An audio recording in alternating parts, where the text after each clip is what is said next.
I'm going to talk to you today about God and a few verses of the Bible without just quoting scripture for you. It's Exodus 22:32. And in that part, God, it's the most important part of the Bible. And we know that because God says so. It's right after God has rescued the Jews from slavery. And it's the Ten Commandments and the text surrounding the Ten Commandments. And in that, he does three things. He explains why experts are not experts at all, and you shouldn't listen to experts. You should listen to God and God alone, because God alone is authoritative when it comes to giving you advice. Everything else in your life, you're the best expert of. People who call themselves experts are frauds. They're people trying to steal from you. They're trying to assert power over you. They're saying, I'm the expert and you're the clown who has to listen to me. The word expert, and we know this from the Oxford English Dictionary, which is the authoritative history of the language, and also the dictionary. It explains the words. Until the 19th century, there was no word expert in the English language. Isn't that amazing? We hear the word all the time now. We're always being told how this expert says this and this expert says that. And somehow they all agree that climate change is the most terrible thing on the planet, even though the planet's climate has been changing since the planet was formed.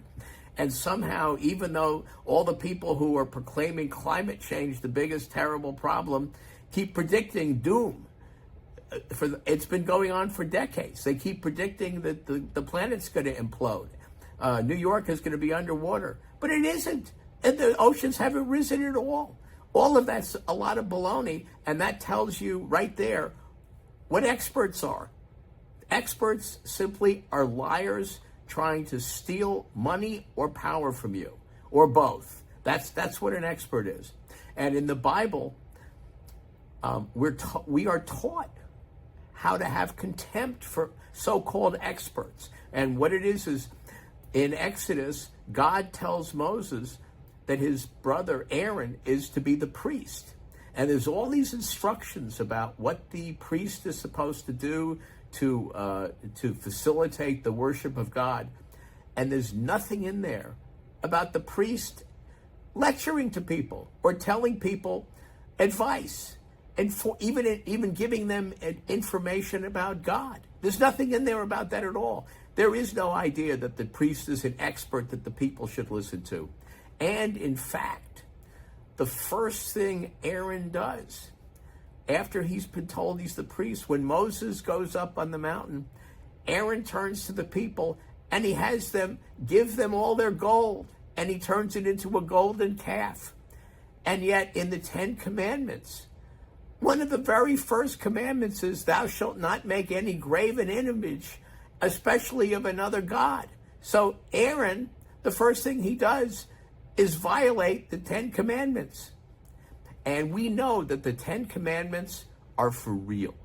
They are the only commandments in the Bible written by God in stone, in his own hand. And it says that right in the Bible. There's no other commandments that have that level of authority. And all of those commandments, interestingly enough, Jesus summarizes them. He says, love your neighbor as yourself. Don't do anything to your neighbor that you wouldn't want done to you. That summarizes all of the commandments in the Ten Commandments, except the commandments begin, the first few commandments have to do with God and his instructions about the people's relationship with God. And one of those is, don't make a graven image. And yet that's what that's what the priest did. So don't listen to priests. That's the first commandment that's not in the commandments. It's what we are taught by the actions of the priest. But the most important thing in the commandments is how they begin. God says, I am the Lord thy God who brought thee out of the land of Egypt, and These are the things that you need to do to remain free. You were a slave before, and you don't want to be a slave again. And I'm going to tell you the things that you need to do, the rules you need to obey to remain free. And in describing those rules, God doesn't leave things out. Those are all the rules. If there are more rules than that the people are subject to by their government, then the government is giving them too many rules and taking away their freedom. Because the way freedom works, it's a zero-sum game. To the extent that the citizens have freedom, the government doesn't have power. And to the extent the government takes power from the citizens, it's a one-for-one thing. When the government has power, it's politicians and bureaucrats who have that power over the people. And the last thing we want is politicians and bureaucrats who aspire to those positions to get power and money from the people. They should want to serve the people. That's the whole idea. Anyway, the first few commandments have to do with the relationship of man to God. And one of them is don't make graven images, obey the Sabbath, or recognize the Sabbath. The extent to which you actually do that is different religions have different approaches to it. Religious Jews, for example, are extremely observant about that. They think that's very important, and they have very rigid rules about what they won't do on the Sabbath. Anyway, other religions don't require, they simply require that you observe it. You note the fact that, and you thank God for creating the world, and that's why there's a Sabbath. The second set of rules have to do with how people are supposed to treat each other. And that's after the one emotion that is forbidden. In the Ten Commandments, God forbids us to have one emotion and one alone. He doesn't say you shouldn't hate anybody. He says, thou shalt not envy. And in making that commandment, he's immediately telling you everything you need to know about socialism. Because socialism is all about envying other people for their property and wanting to steal it. That's what socialism is. And the way it's inspired in people is by inspiring envy. That's the one emotion that's forbidden. And there's a bunch of commandments there, which obviously have to be enforced by the government. Some of them obviously don't. Things like honor your mother and father. That's between you and your parents, how you do that. But thou shalt not kill, thou shalt not steal, thou shalt not bear false witness. That's basically don't commit fraud. Those are very important. And in listing all the commandments that are required to be followed, God is also saying, don't let the government forbid other things. Because to the extent that the government adds additional rules for you, makes you ask for permission, it's taking away your freedom. It's turning you back into a slave, which he had just rescued the Jews from. And he didn't mean this just for the Jews. He meant this for everybody. And America is a unique country. America is the first country since before the Romans conquered the kingdom of Judea, where Jews have been welcomed. And that tells you basically all you need to know about the level of freedom here. Jews were not welcomed in Europe. Jews came here for sanctuary. Like other religious heretics, or they were considered heretics, people who believed in God, but they didn't believe in God the way the state was demanding that they believe in it. In America, everybody who follows the Ten Commandments is welcome, because that's what's required for people to be free. And Jesus summarized all of this in mostly what Jesus was all about is self-realization, teaching people how to approach your soul and be good and become connected to God and your soul and salvation. He wasn't interested in politics particularly. But he did summarize the Ten Commandments when he said, love your neighbor as yourself. He also summarized another very important part of the first part of what's in Exodus and also repeated later in Deuteronomy, what Jews call the Shema. It's, hear, O Israel, the Lord thy God, the Lord is one.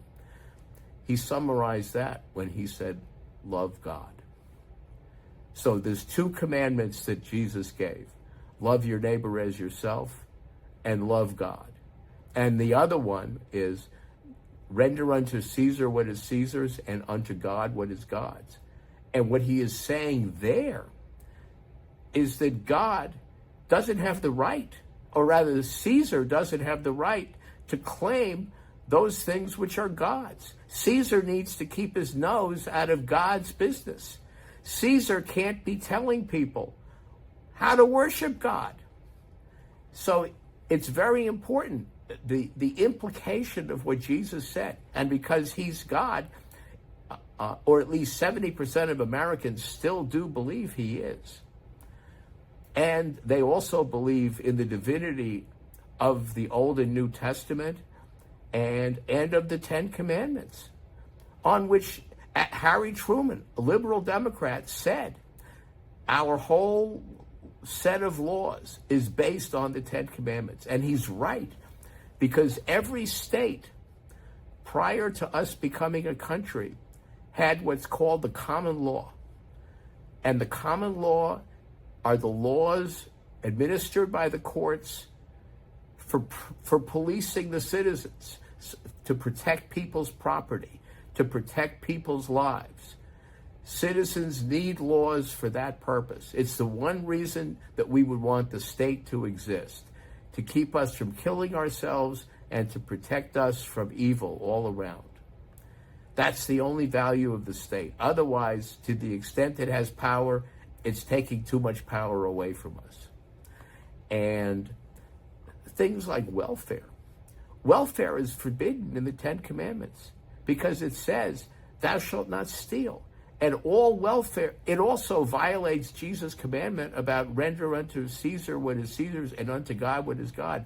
Welfare has been lauded by churches because they viewed it as the equivalent of charity. But it's not charity. It's the opposite of charity. It's an entitlement. It's stealing property from people and giving it to others to whom it doesn't belong. And it eliminates the fundamental feature of charity, which is the interaction between the real giver and the real receiver. Real charity gives the recipient character and honor. They know that they're getting something that they really don't deserve, but it's to help them. It's to help them in a time of need. That's when charity is appropriate, and God urges us to give charity to people in that context. But when welfare is done, property is taken by Caesar and given to people. So they think that they're beholden to Caesar. But Caesar hasn't done anything but steal it from the rightful owners. It was something that was created by Bismarck and Kaiser Wilhelm in the 19th century. That's when organized welfare, as we know it today, was first created. And at that time, unfortunately, the church said it was a good thing. They were wrong. Charity should be private.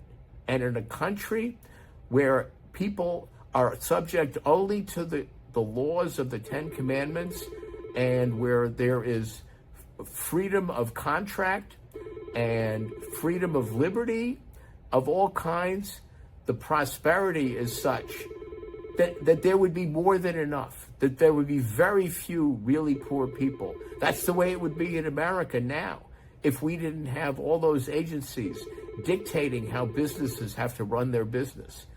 All of them proclaim that they're helping customers, what they call consumers, or employees who they call workers. They don't help them at all. They raise the prices. That's what happens. Prices for everything are higher. The government has to approve every step of every manufactured product in America today. It's a complete violation of the Ten Commandments. All we need are the common law to police us. And as God said, if you're subject to more law than that, then the Ten Commandments are being broken by the state. And if the state doesn't follow the Ten Commandments, then it's an immoral state. I'm Cliff Ribner, and if you like what I have to say, please like it and forward it to other people.